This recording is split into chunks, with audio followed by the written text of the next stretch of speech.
চৰকাৰৰ কৰ্মচাৰীসকলে আপোন ঘৰ আঁচনিত লোৱা লোনৰ পৰিমাণ ৫,৬৬৩ কোটি টকা আৰু ইয়াতে যি ইণ্টাৰেষ্ট ছাবভেনশ্যন আছিলে সেইটো ৫৯৬ কোটি টকা অসম চৰকাৰে তেওঁলোকৰ হিতাৰ্থে দিছে। বৰ্তমান এই বছৰ চৰকাৰে 37,277 কৰ্মচাৰীয়ে আপোন ঘৰৰ লোন ল'লে আৰু লোনৰ সৰ্বমুঠ পৰিমাণ 5,663 crore। আৰু ইয়াত অসম চৰকাৰৰ যি ইণ্টাৰেষ্ট ছাবভেনশ্যন যিটো প্ৰভাইড কৰিলে তাৰ পৰিমাণ হৈছে 596 crore।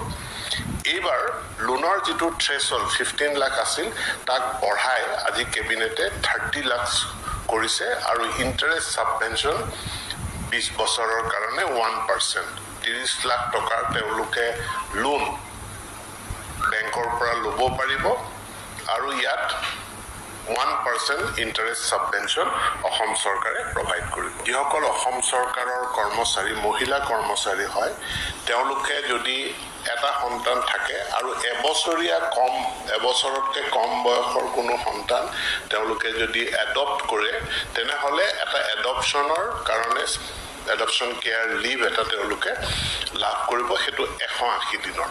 আৰু এনেকুৱা কেন্দ্ৰীয় চৰকাৰৰো বিধি আছে, সেই বিধি অনুযায়ী অসমতো অসম চৰকাৰৰ মহিলা কৰ্মচাৰীয়ে এবছৰতকৈ কম বয়সৰ কোনো শিশুক তেওঁলোকে এডপ্ট কৰিলে আৰু তেওঁলোকৰ নিজৰ সন্তান যদি দুটাতকৈ কম থাকে তেতিয়াহ'লে তেওঁলোকে 180 দিনৰ ছুটি লাভ কৰিব পাৰিব যদি তেওঁলোকে আবেদন কৰে।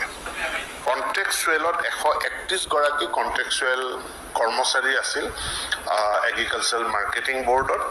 এই কণ্ট্ৰেকচুৱেলসকলে যদি 10 বছৰ বা তাতকৈ কম সময় তেওঁলোকে সেৱা আগবঢ়াইছে তেওঁলোকে 5 লাখ টকা লাভ কৰিব। যিসকলে 10ৰ পৰা 15 বছৰ বয়সলৈকে সেৱা আগবঢ়াইছে তেওঁলোকে 5.5 লাখ টকা আৰু 15 বছৰতকৈ বেছি সময় যিসকলে ছাৰ্ভিচ দিছে তেওঁলোকে 6 লাখ টকা লাভ কৰিব এই VRS স্কিমত। 16 গৰাকী ফিক্স পে ষ্টাফ আছে, তেওঁলোকে যিসকল 10 বছৰতকৈ কম তেওঁলোকে 1.75, তাৰমানে 1,75,000 টকা